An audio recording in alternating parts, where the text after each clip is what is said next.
and welcome to another episode of Brilliantly Resilient Live. We are so excited to have one of, we are self-proclaimed, me and Mary Fran are self-proclaimed resilience rock stars. And now we're in the presence of an ultimate resilience rock star. I warned the group, so if you didn't read the post this morning, peeps, I warned y'all to load up on coffee. I went running on the trails in Tyler to focus my mind for all the cool stuff that you're going to hear from my good friend and rare disease and resilience rock star, David Fajgenbaum. Thanks so much for coming on this morning. Kristen, thanks for having me on. I've loved seeing the show and love seeing what you guys are doing, and I'm so happy I got to be a part of it.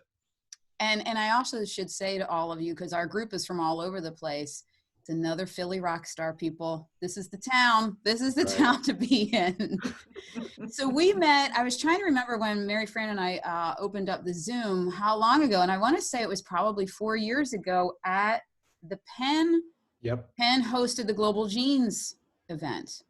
And I sat there in awe. And I remember feeling the same way. I introduced you, and I'm reading your, here I am for the first time reading your bio, and I hadn't seen it yet. I'm like, oh wow, this is really impressive. And then when I heard you talk, I was just so amazed. Well, it's funny because I said to Mary Fran, when I first heard you talk, it's a good thing I was 5 years in to crb1.org, my nonprofit, because I would have been like, whoa. After hearing everything you did, I would have been like, I could never do all of that. And I think I would have felt the same way if I had heard myself or you talk when I first started. I think that, as you know, these journeys are long and they take a lot of work. Yeah. And I think that's what's important as we go into your story. I think it's very important for those watching and listening to remember that you had no idea where your journey was going to go. I had no idea where mine was going to go. I mean, all of us as we talk about reset, rise, and reveal your brilliance, I think it's so daunting sometimes to people that they think I could never do that. But when we all have resilience built in, is what Mary Fran and I always talk about. It's not something you learn. It's there. You uncover it when you have to, and you really can do hard things. Yeah. Especially when motivation is there. So let's start off with a little bit of the background. I let folks know that you were it's 5 times that this rare disease almost killed you, right? That's right. Yeah, I first got sick when I was a medical student here in Philadelphia. I was a third-year med student. I was training to become an oncologist in memory of my mom, who I had lost just a few years before. And out of nowhere, I was in the ICU just down the road with multi-organ failure. My liver, my kidneys, my bone marrow, my heart, and my lungs were all shutting down. And we had no idea what was causing it. And I spent the next 11 weeks hospitalized in critical condition. And I was so sick during this time that I actually had a priest come in and administer my last rites to me. And I've really considered that moment to kind of be the start of my overtime, time that I didn't think that I would have. But of course, time that I'm trying to make the most of. And I finally got diagnosed 11 weeks in, thankfully, because with the diagnosis came chemotherapy that saved my life. I was diagnosed with a disease called idiopathic multicentric Castleman disease, and got a diagnosis, got treatment, and unfortunately, I would go on to have many, many more relapses. That's unbelievable. David, I was thinking about that whole idea of overtime, and I think, regardless of the details of people's challenges, when you're at the beginning and you get hit with that, you think, this is it. This is the end. I am never going to be able to get out of this, whatever it is. And that idea that you had that, that when you finally thought, okay, I made this part, I got through this is the beginning of my overtime. And if we can look at it that way, there's always that opportunity to just take that one step that maybe moves you a little closer. And it's a journey. It doesn't happen all at once, as you certainly found. I totally agree with you. I think that if I had been told at the very beginning of my journey that, David, you're going to spend most of the next 6 months hospitalized, you're going to be in critical condition, you're going to bounce back and forth between basically being on the brink of death and life, and you're going to suffer through so much pain. I don't know if I could have been resilient enough to say, okay, I've got this. But what I could do is I could say, I can make it through today and I can breathe today. I don't know about tomorrow, but let's just focus on today and I can deal with it today. And so then all of a sudden you get through those 6 months and you say, wow, I did it. I made it through these 6 months, but for me, I guess I don't have the mental strength to be able to say I can do this forever, but we can always, we can handle tough things in short periods of time. I am Mary Fran's thing. clearly, here's the book, The 15-Minute Master. I didn't even aspire to a day.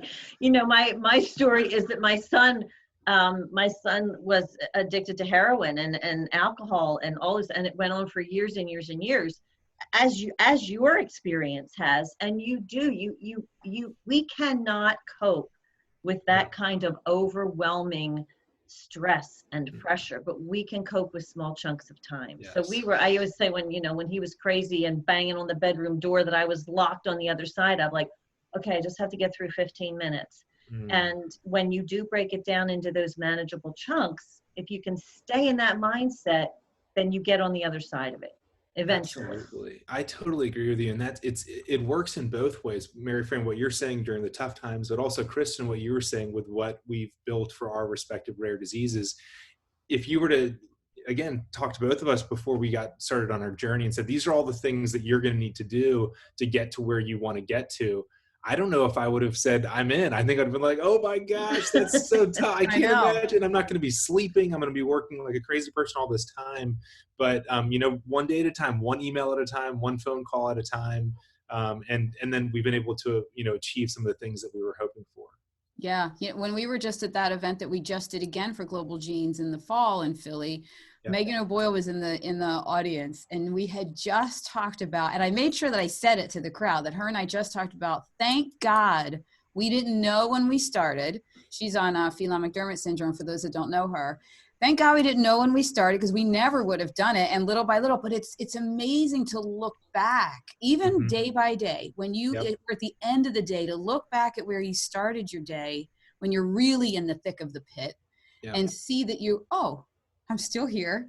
Yep. I'm still making it. And honestly, this is translating now that I was telling you in an email that my dad is going through a health issue right now. And that's what I realized last night I have to tell him, Dave, let's just do this one day. Yep. This one day, because it just seems so daunting. How am I going to get to the end of this? Let's just take one day. And you must have experienced that with your situation. So take us through. Here you are in the hospital and nobody knows what to do. How did you end up literally helping to find a cure for your own illness? Yeah, so I was finally diagnosed. I got chemotherapy. This disease is so poorly understood because so few people have researched it over the years. It's a rare disease and had really been neglected. And because we don't know why our immune system attacks our vital organs, we give chemotherapy, like just kind of blunt, kill everything, because we don't know what to target.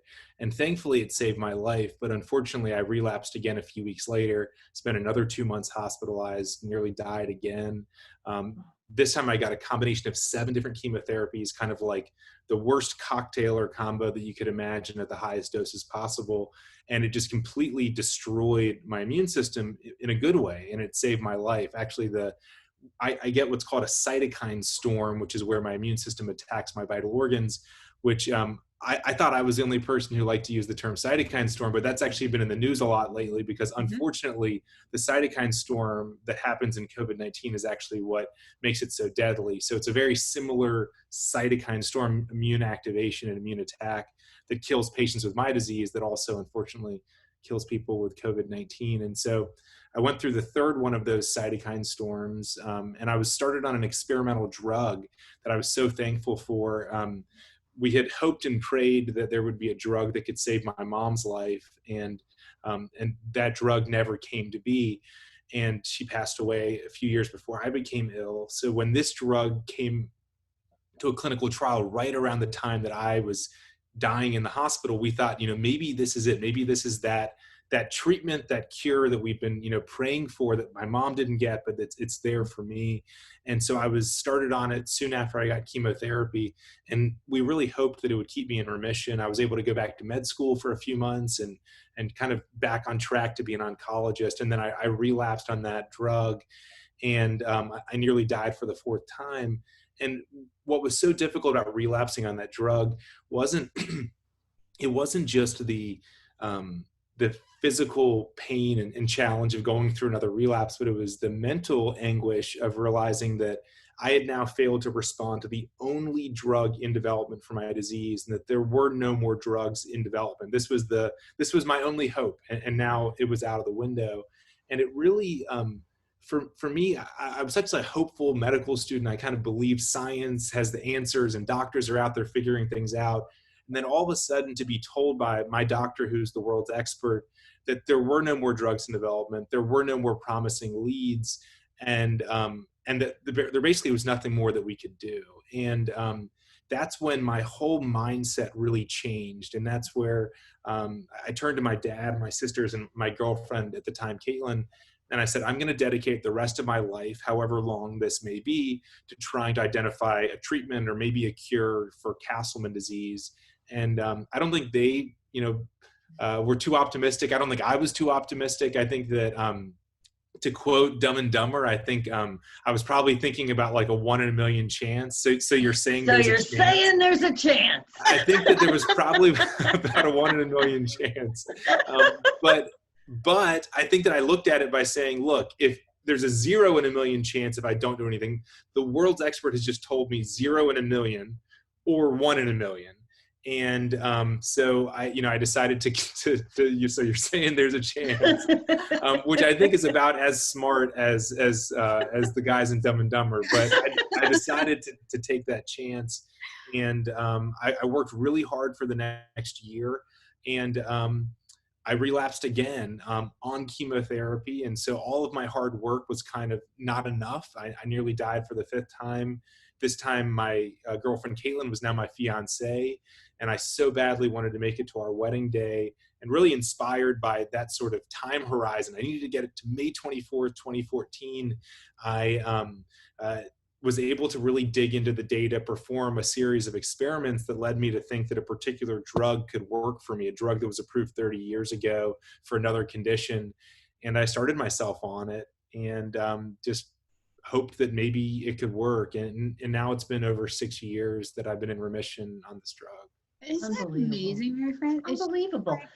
You said this, and I was reading your info before, and I hooked into this.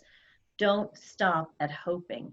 Yes. Like that just says everything. I mean, you said it's a 1 in a million chance. How likely is it that any of this is going to work? But it did.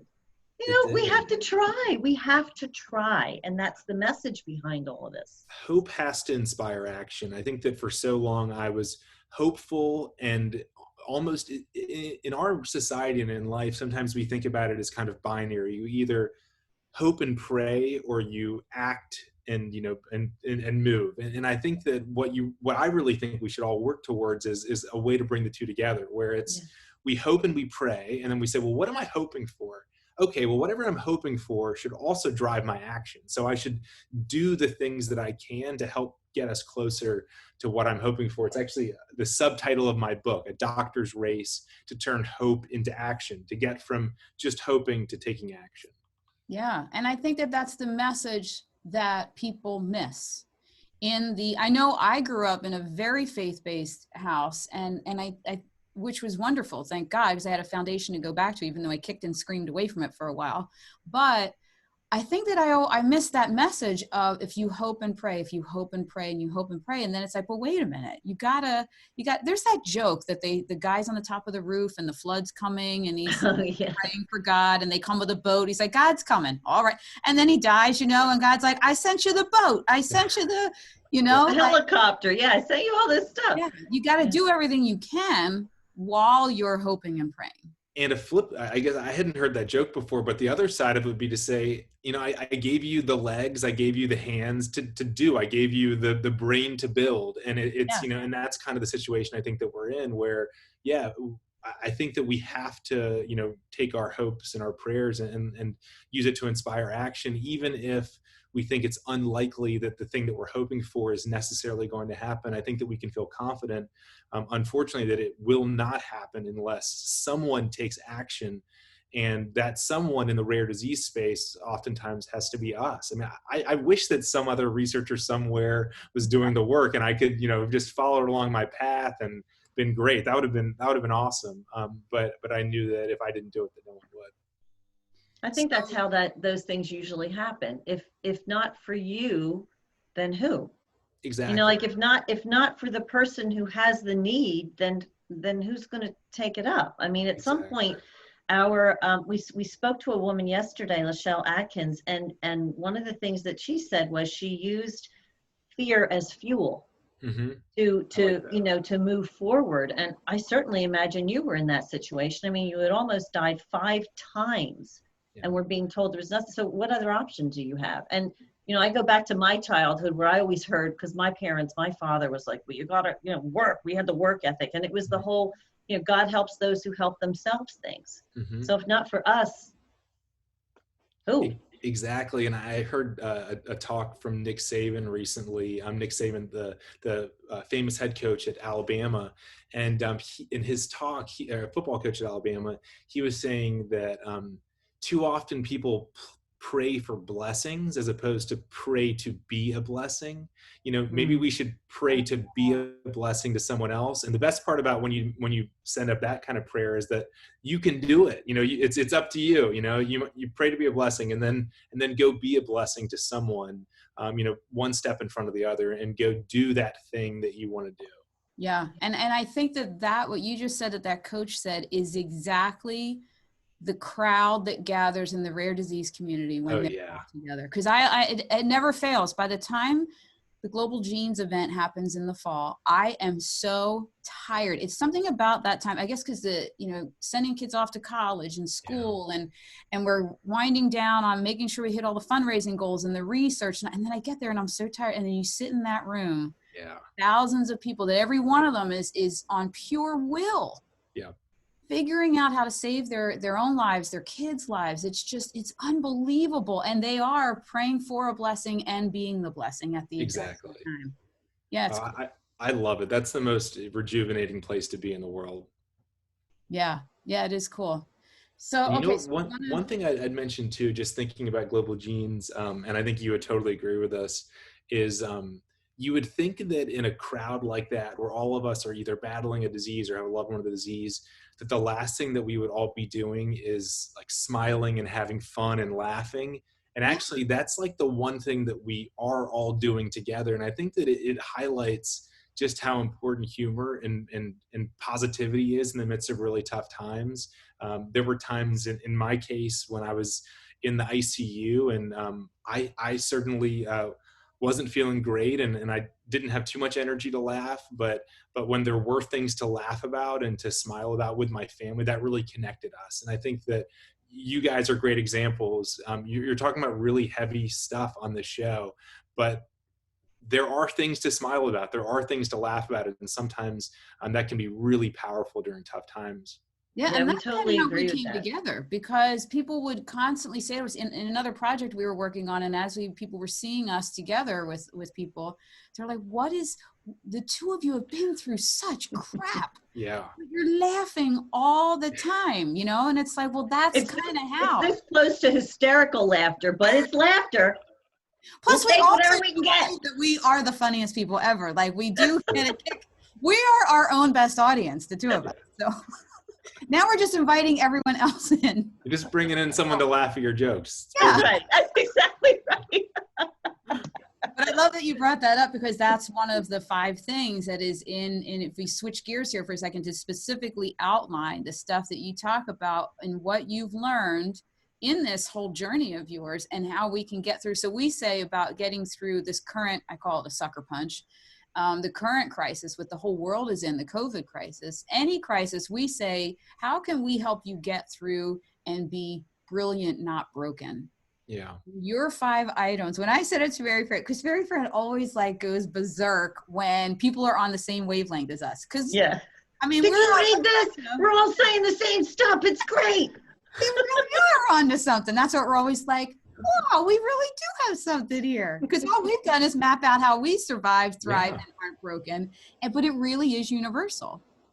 I totally agree. So the first thing that you talked about, you already mentioned it for a second, was that we're on overtime. And I said to Mary Fran, when I first told her that I wanted to invite you on the show, I said, the thing about you is that you have this whole, you seem to be in gratitude all the time, that you're here, that you just seem, it just comes out of you all the time. And now I see, as you have said in this thing that you wrote, that we are on overtime. Yeah, exactly. And so when I think about overtime, I think about time you didn't think that you'd have in a game. It's extra time. You didn't necessarily play your best game to get there. You didn't win it outright. You're maybe you're limping into overtime. But in overtime, there's so much focus because the clock is ticking down. There's really no time for distractions, and every decision has to be really well thought out, because if you make the wrong move, the game's over. And I think it's a really good analogy for how I feel. I didn't think I would have this time. I nearly died 5 times, and each of those 5 times, I didn't think, well, maybe I'm going to make it through. It was, well, the doctors are telling me this is it. And so it does make me so grateful to be here. I get to talk to you guys today, and I never thought I would ever be able to be here. And so I'm very grateful, but it also gives me a sense of clarity that I didn't have before I entered overtime. And that's about what's most important in life. If you think about it in a sporting event, the first quarter of the game, you can drop a pass, you can have a bad play, you might get distracted, and you can make up for it. But when you're in overtime, there's no time for that. And I think that that's how I feel today and every day, is that I have to stay focused on the things that are most important, because I don't know how much time I have left. And so as I write in my book, and as I mentioned in that post, I think a big realization for me in light of COVID-19 is that I think that COVID-19 has, I think, made all of us feel a bit like we're in overtime in a kind of an uncomfortable way. Yeah. I don't think any of us want to recognize kind of how fragile life is and how out of nowhere it can be taken from us. I think COVID-19 has kind of introduced that in some sense, that like out of nowhere, you don't see the virus, and then all of a sudden you're in the ICU, and it could hit anyone or loved ones. And this is, I think, a sense that many of us in the rare disease community, certainly people with Castleman disease, I know that I could relapse at any moment. It's been over 6 years, but as you know, Kristen, I never say almost 6.5, because I don't round up. I know I can't round up. I always say over some number. It's never almost, because I don't know what tomorrow is going to bring. But I think this sense of overtime is something that can be really scary, but it can also, I think, be really clarifying and give people clarity around what's most important during really, really tough times. Of course, I love all your sports references because that's my thing, but I have I'll do a very quick story for you on the overtime thing, where just a different take on it. When you say about, it doesn't matter how you got there to overtime, and it could be a total mess.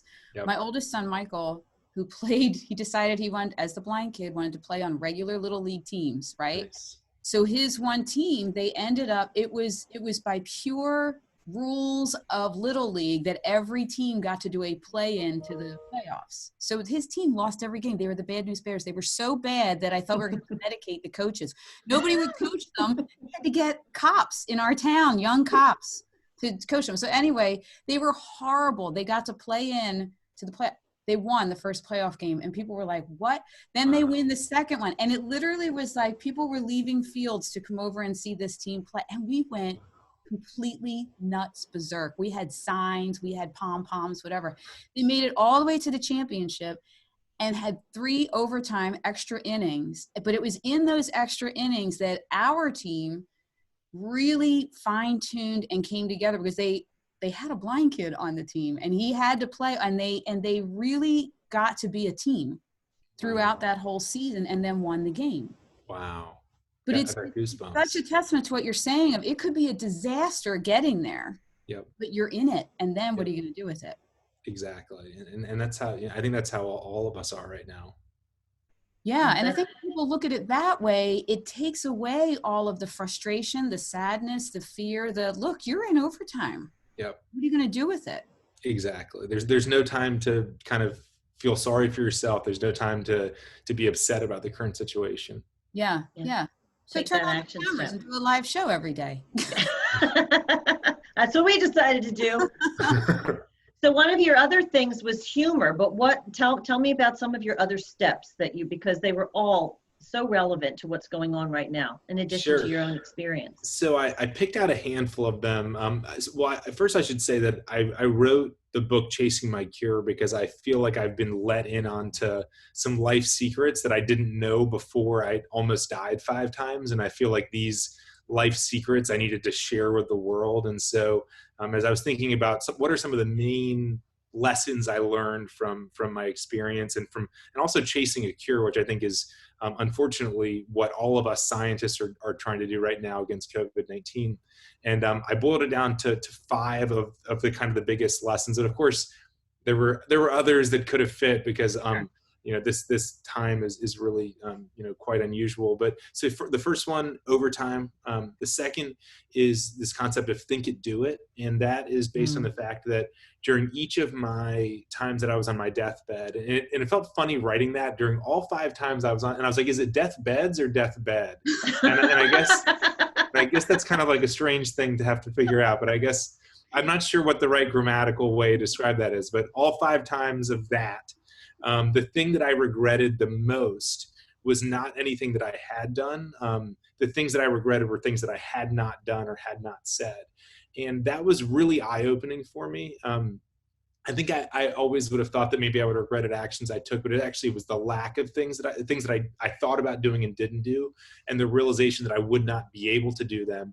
So I came up with this motto in my head as I started to improve, and that was think it, do it. If I think about doing something, and it's not a bad idea. I mean, sometimes you think about doing something and you're like, I shouldn't do that. Yeah, no. But if it's a good thing to do and it's going to help someone or help you, do it. Don't kind of talk yourself out of it, because those are the things that you regret. And for me, one of those things was related to my girlfriend at the time. We had actually broken up just before I got sick, and I really regretted that I hadn't fought for our relationship. But I had said to myself, well, we're 25 years old. We've got all the time in the world. And then all of a sudden I was like, well, no, we don't have all the time in the world. And so think it, do it. The third one's humor and the importance of humor during really tough times. Fortunately, the internet has been supplying us with lots of memes lately, Gosh, yeah. which I think has been really helpful for all of our mental health. Fourth one is a concept we talked about briefly, and that is about this idea of turning hope into action. So if we're hoping for things, if we're praying for things, we need to say, well, what can I do today? And again, it's not like Kristen and I overwhelming ourselves saying, well, we're going to build this giant organization and we're going to develop gene therapies and treatments. And no, it's, I'm going to start fighting this disease, and I'm going to take it 15 minutes at a time or one day at a time. But let's start turning our hope into action, one day at a time. Another is how the book is titled Chasing My Cure, but I keep feeling like I should have named it Chasing Our Cures, because it really has been a team effort. And if it was just me on my own, we would have made like 1/1000th of a percentage of the progress that we did, but really it was a team effort. And so I think it's really important during these tough times like we're going through right now with COVID-19 to recognize that like we can't do this on our own. None of us can do what we need to do on our own. We really need to lean on those around us, whether it's virtually. I feel like we're leaning on one another virtually right now, or certainly in person. And then a sixth one, which I couldn't fit into my 5, but I'll give it another one, the last one, is around creating silver linings. And that is the idea that we're often encouraged to find a silver lining during a tough time. We'll say, oh, well, because of COVID-19, I got to spend more time with my daughter. I have a 2-year-old who I do get to spend more time with, which is awesome. That's finding a silver lining. Creating a silver lining is saying, while I'm home, why don't I do something, build something, create something because I'm home that will be a silver lining in the midst of this time. So don't just kind of passively find the silver lining, but actually create the silver lining. And for me, I've tried to do that with Castleman disease in creating a network. This is I don't know how well you can see, this is a Castleman pin. I run a foundation called the Castleman Disease Collaborative Network, and we've created a Castleman. And, building that network has been my attempt to create a silver lining out of what's been a really tough time. Yeah. Well, I got to tell you, I mean, the things that I hooked into, and I said this to Kristen earlier when we were talking about interviewing you, one of the things that we're really passionate about is not just telling people about uncovering their resilience and, their skills and all that, but then taking your brilliance and revealing it to the world. And that all requires that action step. It Yes. requires you to do something. It requires you to think out of the box, and that idea of creating. I mean, Kristen and I think half the reason we laugh too is because both of us are like, we walk around half the time going, what's happening? What are we doing? What's going on? Because we don't know. We just go, hey, let's put on a show, and we do it. Yep. Because it doesn't matter if it's right. It doesn't Yep. matter if it's perfect. It matters that it's started. Yep. And then you see where, because everything that you have tried, I'm sure, was part of an evolution. We don't do it and end it in the same step. And there are a lot of missteps, and missteps teach you a lot. I get a lot of medical students and undergrads will come to me with advice about medicine. You know, what project should I get involved in? What research should I do? And my advice is often, so one, follow your passion, go after things that make you passionate. But the other is that sometimes you can be wrong, and that's okay. If you learn how to run after a problem and you don't solve it, or it's not the right problem, that's okay. You just learned how to run. So then when you find the thing that, you know, is for you, the disease that you want to try to cure, or whatever your problem is you're trying to solve, you're a faster runner when you finally get to it. Yeah. I know. Well, and that's hard. See, scientists are used to things, you know, fall apart and fail. When I first got into this, I'm like, oh, we're making progress in the Netherlands. We're going to have our gene therapy in like 3 years. And then it kept failing. And I'm like, son of a gun. It drove me nuts. It drove me nuts. I will say, I don't know if you saw our announcement. Our clinical trial is ready. Amazing. Yeah. Oh, In the that's so midst of exciting. everyone at the lowest time in all of our lives, I get the email that I waited for 9 years for. Amazing. And it's ready to roll. Yeah. Oh my gosh. Yeah. I'm so happy to hear that. Keep going is the message there, right? Yeah. That's right. And I have to say, the fact that you were patient enough to think that 3 years would be fast enough. I have to admit, when I started this thing, I was like, all right, 3 weeks, 3 months, those You were the didn't have kinds of 3 numbers that I years. was looking at. Yeah, you didn't have 3 years. You know, the other thing that you talked about that we talk about all the time is about the whole idea of building a tribe and going out and doing a village. You said it takes an army to do all these things. But what I think we need, one of the things that your story really brings home to me is it's not always the experts who have the answers. Yep. Sometimes it's those people who are in the thick of something, who are dealing with it, who are really looking at it in a slightly different way because they have to. And that's what you did. I totally agree. I think that it's not an either or, it's an and situation where, it's not that the doctors don't or the patients don't, which unfortunately, if you're a doctor, you think the patients don't. And if you're a patient, you think the doctors don't know. But it's an and problem where we need to get these people together. And when you do get them together, there is so much synergy. I mentioned the foundation that I run, the Castleman Disease Collaborative Network. Bringing together patients, physicians, researchers, advocates all together, we've been able to make so much more progress than any of us could have on our own. And actually, I should also share that the CDCN has recently gotten involved in the COVID-19 fight. So we put together a team of 31 volunteers who went through 2,700 papers in a 12-day period, spent about 500 hours between this 30-member team reviewing through every paper that's ever been written about COVID up until March 27th, pulling out every drug that's ever been tried against COVID-19 patients, and identified 115 different drugs that have already been tried. And this is this concept of drug repurposing, which is something that I'm a huge proponent of. So I'm on a drug that was developed 30 years ago for another condition, and no one ever thought that it could work for Castleman disease. But my lab work suggested to me that I thought that it could work, and I'm kind of living proof. And so it's made me think a lot about how many other drugs are there out there that are just sitting at my neighborhood CVS that could be a treatment for me or for someone else, and we don't even know about it. And so thankfully with COVID-19, many people have been reaching for these sort of existing drugs to repurpose, because unfortunately there was nothing in development because this virus didn't exist more than 4 months ago. And so there is a good attempt to repurpose, but I'm a huge proponent. When you do repurpose, you have to track what's being given, what's not being given, what's working, what's not working. And so that's kind of our attempt to throw our hat in the ring. So our foundation and my lab basically redeployed our team for about a month, and we're going to continue to push forward this project. We titled it Corona, which is COVID COVID registry of off-label. I'll have to give you the rest of the acronym. I can't even remember. I just came up with it. I love acronyms. Oh, off-label and new agents. So it's a registry of all the treatments that have been used against COVID-19. I love that. And we That's talk cool. about a skill being a skill being a skill, and it's all this stuff where you transfer things from one Yes. place to another for a different purpose and a win somewhere else, Yes. maybe. So that's another word we can use in that transferring skills, is that you are repurposing Yeah. something Yeah. you had to use somewhere else. And of course, I did a lot of repurposing other people's work and talents and just put them on my journey and said, oh, do that for me now. Yes. I think repurpose is such a cool word because there's multiple meanings too. Also, it's like you got purpose in it too, where it's like, I think we've kind of all repurposed, our life purpose has moved from one thing to another, and that we're willing to move it based on what really drives us. And then, we're willing to repurpose those skills in different ways.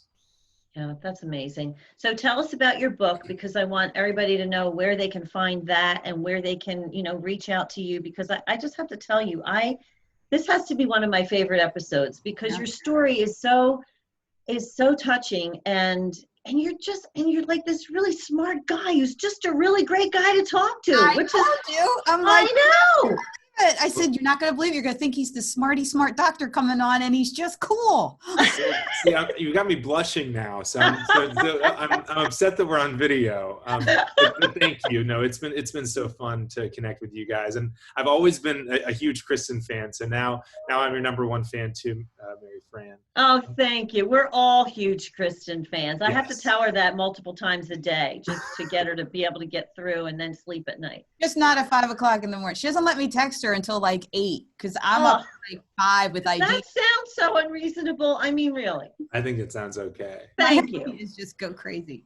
So All right, where can we find you, David? Where can we find the book? Tell us about that. Sure. So Chasing My Cure is available everywhere books are sold. So your favorite local library, Amazon, of course, your favorite local bookstore. A lot of places are closed these days, so Amazon's probably your best bet. You can also go to chasingmycure.com to get kind of all the different places you can get the book, and also to see some pictures from my journey. I think that sometimes when people see me looking healthy like I do now, it's like, did you really get that sick? And I think the pictures are actually really, really important.